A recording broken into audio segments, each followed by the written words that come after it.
What's up, everybody? G on the Morgile here, checking in for a quick flurfer video for you. So, real quick, I just wanted to respond to some comments that I've gotten for the last 10 years, but then recently there's been a slew of these comments. And I'll just touch on one point in this video, and we'll do others later on. But let's talk about the airline flights conundrum on your spinning ball Earth, okay?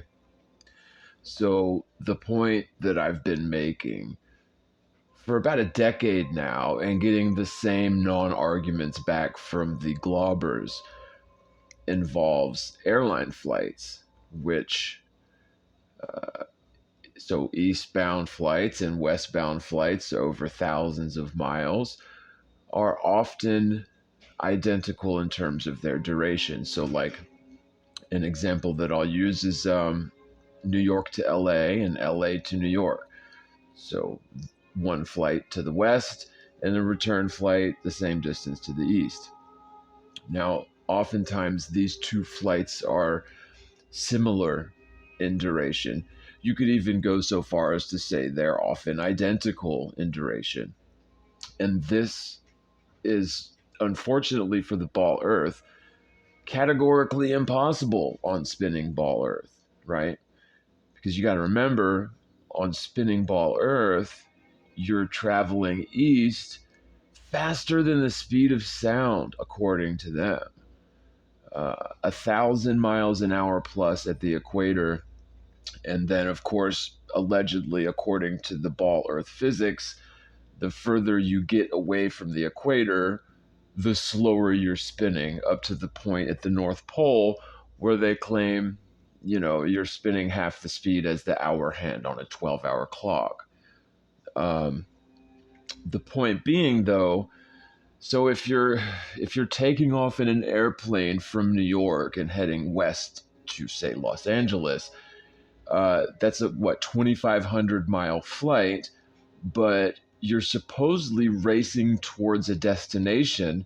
And we'll say the plane's going 500 miles an hour. That destination is also supposedly racing towards the plane at that latitude. We'll say 750 miles an hour for round numbers, whatever the case is. Between 750 and 1,000 miles an hour is what they claim. On the other hand, the plane heading from LA back to New York is also going to be doing 500 miles an hour, but instead of enjoying that luxury of having the destination racing towards the nose of the plane at 1,000 miles an hour, the plane would be racing against the destination, right? So the two are going in a similar direction, according to the ball Earth theory.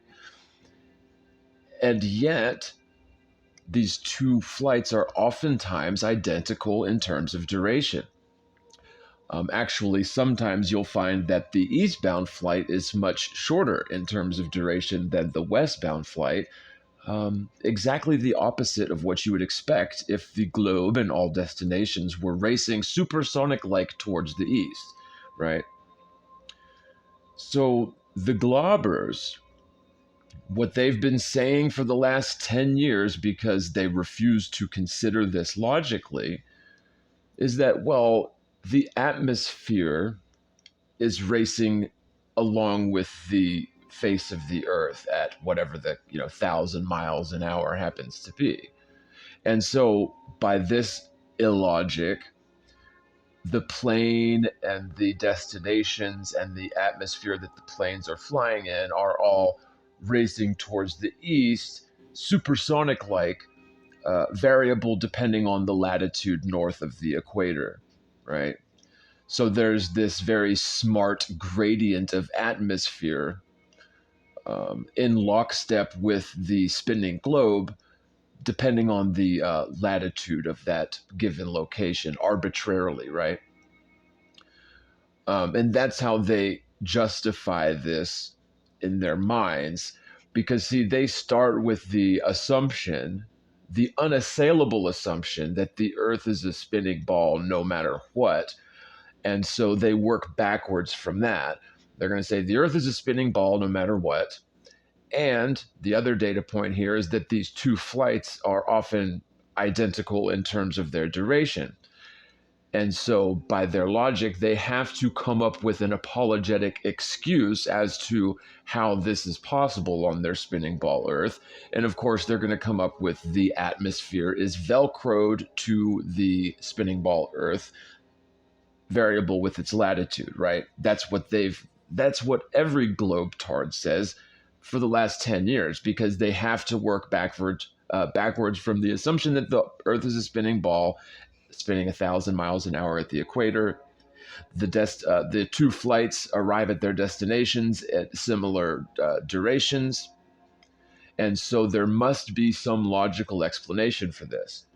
Now, here's the thing, though. So what they're saying is that the atmosphere is velcroed to the spinning ball Earth. By what mechanism? You know, nobody has bothered to explain what mechanism allows for the atmosphere to stay, synchronized in lockstep with spinning ball Earth. But I would say, where is the evidence for this 1,000 mile per hour, atmosphere spinning around the ball Earth? Um, by this logic, you would have to assume that all eastbound flights experience tailwinds as a rule, and all westbound flights would experience headwinds as a rule, right? But that's not what happens. There are headwinds and tailwinds depending on the location, and even conflicting wind velocities depending on your elevation. So you'll have winds aloft that might be north to south, and then 1,000 feet higher or lower than that, you might have winds aloft that are going in the complete opposite direction. There is no evidence for this assertion by Team Glauber that all of the atmosphere is spinning 1,000 miles an hour, or 800 miles an hour, or whatever the case is, according to that latitude.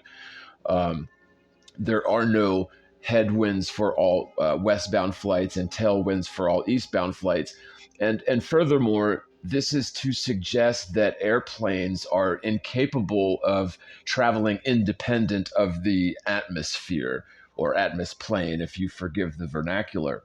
Um, Here's the thing: airplanes are designed with aerodynamics in mind, right? So they maximize on thrust and minimize on drag in order to fly. That's principles they have to deal with.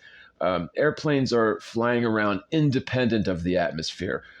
Sure, winds aloft do play a huge role on ground speed and airspeed, but at the end of the day, airplanes are not beholden to the whims of the environment. Airplanes are going to accelerate through the atmosphere regardless of what it's doing. But there's something that everyone, or at least the Glaubers, seem to be missing: is apart from the atmosphere, you're talking about a very simple um, fact of nature, an immutable law of physics. And that is to say that when objects are traveling towards one another, they're going to meet in the middle somewhere. And objects that are racing against one another are not going to meet in the middle as the two objects in the first example, right? And so, an analogy that I'll give, just so that you'll understand, or you'll be able to think about this without confusing yourself, because it is very simple. Um, if you imagine a football field with the two end zones and two field goal posts, and if you stand at one end zone and you have a friend or an enemy stand in the opposite end zone, and the two of you begin walking towards one another, just walking towards one another, you're going to expect to meet up somewhere near the 50-yard line, right? Now, on the other hand, if you try this same experiment, for lack of a better phrase, however, instead of your friend walking towards you, they about faced and start Forrest Gumping it away from the football field altogether, like into the away team's locker room, and you start walking towards the 50-yard line. Would you still expect to meet your friend somewhere near the 50-yard line as you did when y'all started walking towards one another? And of course, the obvious answer to this is of course not. And yet, that's exactly what we're expected to believe is occurring on spinning ball Earth. Because remember, the westbound flight from New York to LA is achieved in about the same amount of time, at least some of the time, as the return flight from LA back to New York. When in the first example, the airplane and the destination are racing towards one another, much like you and your friend in the example when you would meet at the 50-yard line, and yet on the return flight, you're allegedly racing against the destination, which makes it physically impossible, regardless of what the atmosphere is doing. It makes it physically impossible that these two flight durations would be even remotely similar ever. Um, and yet we find time and time again that's exactly what to expect, is that these two flight durations are often very similar. And again, there are lots of examples where the eastbound flight, because of favorable winds aloft conditions, the eastbound flights are much shorter in terms of duration than the westbound flights. Again, that's exactly the opposite of what you'd expect to see if the Earth and all the destinations were spinning towards the east. Um, think about it this way. In order for these two flights to be even similar in terms of their duration, so again, LA to New York and back, um, the plane taking off heading west, enjoying the benefit of the destination, racing towards the nose of the plane, would actually have to fly backwards in order to assure that the return flight would be similar in terms of duration. Because again, really, the westbound flight could just take off and hover in place if the Earth and all the destinations were spinning towards the east. But again, so they're saying that the atmosphere is velcroed to the frame of reference with the ground below, according to the latitude, without any evidence for this assertion. And yet the Coriolis effect, another globe Earth alleged proof, demands that the atmosphere is not velcroed in lockstep to the ground beneath. Because the Coriolis effect, it basically asserts the polar opposite of that axiom, that the atmosphere is indeed traveling independent of the ground below. And I could cut in clips. I'm not very high tech right now because my computer is still broken, but you can find clips of examples where some clouds in the sky are traveling one direction and other clouds in the same visible sky are traveling in the opposite direction. You can have winds on the ground that are traveling in opposite directions as winds aloft. So this assertion that the atmosphere is tied, lockstep synchronized to the ground below is absurd. That's nonsense. It is necessary in order for the ball Earth logic to work. You have to have velcroed atmosphere to the ground because they have to have that excuse because of the airline flights conundrum. Now, again, and I've said this for about a decade, but this is something that I brought up when I was a little kid. The first time I ever took an airline flight, I remember I told my aunt when I arrived in Dallas Fort Worth Airport, flying out of Orlando. Um, when I was traveling in the plane from Orlando to Dallas, I got bored and I was looking at the tickets, trying to figure out how much shorter the flight to Texas was going to be and how much longer the return flight was going to take, because I just assumed that the Earth was a spinning ball and I assumed that it was going to be a much further flight when racing against the destination. And I was actually shocked as an 11-year-old kid or whatever to realize that the two flight durations were identical in terms of the itinerary or whatever. And so when I got off the plane, I think the way that I phrased it to my aunt was I said something along the lines of, well, I just realized that the Earth isn't spinning because look, here's the proof. The two flights are identical in duration. And what my aunt said to me all those years ago was, I don't understand that the airplane and the atmosphere are traveling in lockstep with one another. I mean, that is the only way that you can logically try to explain away or apologize for the ball. But if you actually take the time to think about this, there actually is no way that you could have a spinning ball Earth where these two flights would even be remotely similar in terms of duration. The only explanation that makes any sense is that the system itself is stationary.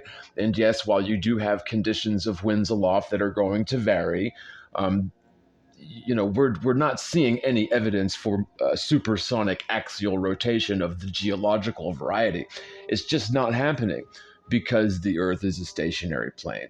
So I hope that helps. I've got tons of videos on this point and many others, and I'll try to cover some of the other um, incessant commentary that I get from the globbers, who never seem to concede when a valid point is made. But this is a globe killer. I mean, the fact that we have identical airline flight durations from east to west and west to east um, conclusively and irrevocably proves that the Earth is a stationary plane. All right, one love, you guys. Thanks so much for watching, and I'll see you real soon. Y'all be good.